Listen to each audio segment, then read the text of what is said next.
Merci Léna, bonjour. J'avoue que si j'avais fait un tour il y a quelques jours, quelques semaines, dans ce endroit particulier, j'aurais peut-être conçu ma présentation différemment. Il convient de rendre un hommage bien particulier à monsieur le professeur Chouaki et à toute son équipe après la visite. Et ce n'est pas seulement de l'émotion, mais c'est le côté réflexion qui importe énormément. Je vais vous présenter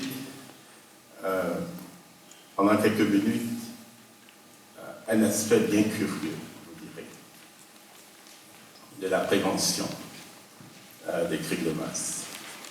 Je dis bien curieux parce que je partirai des concepts, de quelques éléments de base, et je parlerai de stratégie et des mécanismes.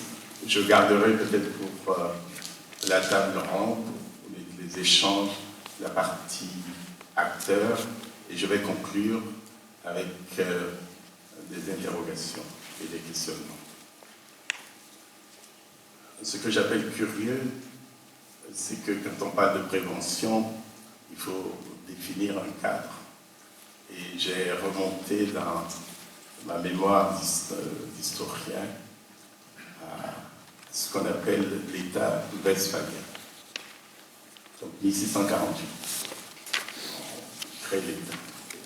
Je trouve qu'il convient de partir de la naissance de l'État westphalien qui nous caractérise tous pour en arriver à la notion de prévention et donc, par conséquent, au droit d'ingérence qui est né en termes de concept à partir de 1979. C'est Jean-François Revel et donc qui, le premier, a émis cette idée.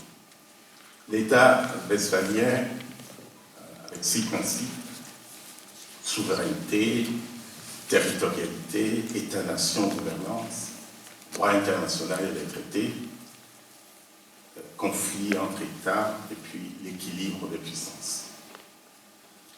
Le second concept que j'ai considéré important, c'est la sécurité humaine, avec 5 éléments clés. Le premier, c'est le bien-être physique et mental des sociétés. Le second, c'est les relations entre les acteurs, la gestion des conflits, l'accès aux ressources et le gouvernement des institutions. Et tout État-nation, donc l'État westphalien, sert à jouer l'équilibre entre les acteurs, les forces et les faiblesses, la bonne gestion des dynamiques internes pour la paix et le développement des sociétés. Intervient alors les conflits, les tensions qui peuvent en arriver à l'extrême, et le point extrême est le crime de masse ou le génocide.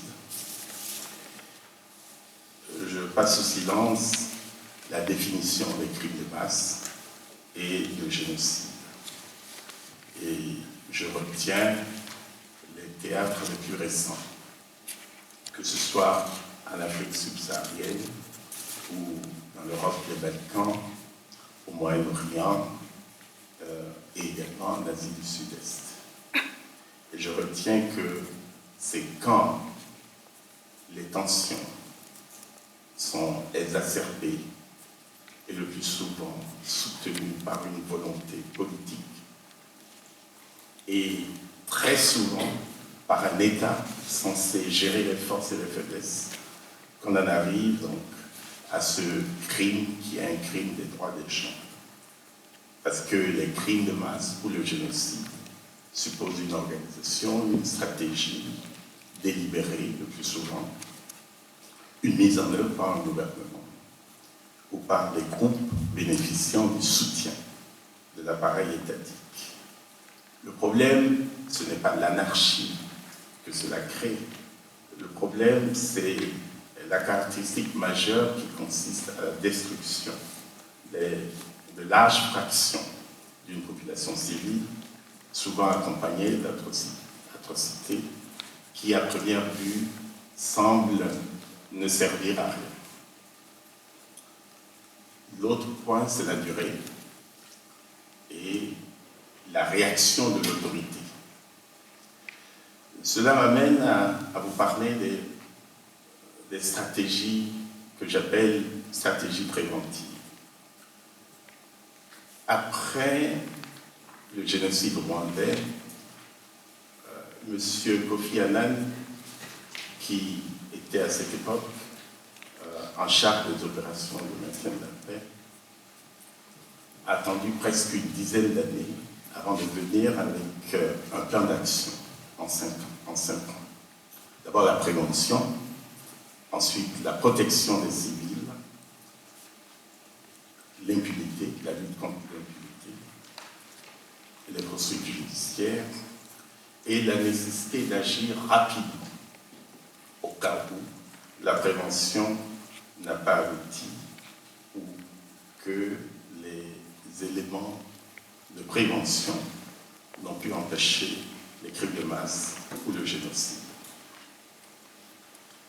Dans le plan qu'on appelle le plan de Kofi Annan, il y a avant tout cette nouvelle conception qui est le devoir de protéger ou la responsabilité de protéger, avec 2 mécanismes qui ont été mis sur pied très rapidement.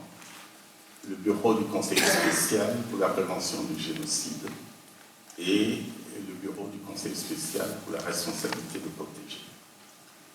Une chose est le mécanisme onusien, une autre est la manière vécue par les États, et en particulier les États qui ont les moyens de pouvoir intervenir. Les Européens furent les premiers, bien avant le plan de M. Kofi Annan.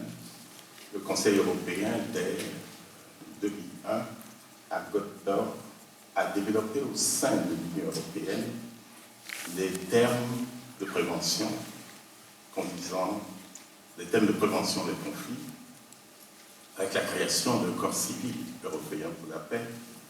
Il y a eu la stratégie européenne paix et développement, il y a le centre de Budapest, il y a le lien qui est fait entre le early warning et puis le early action.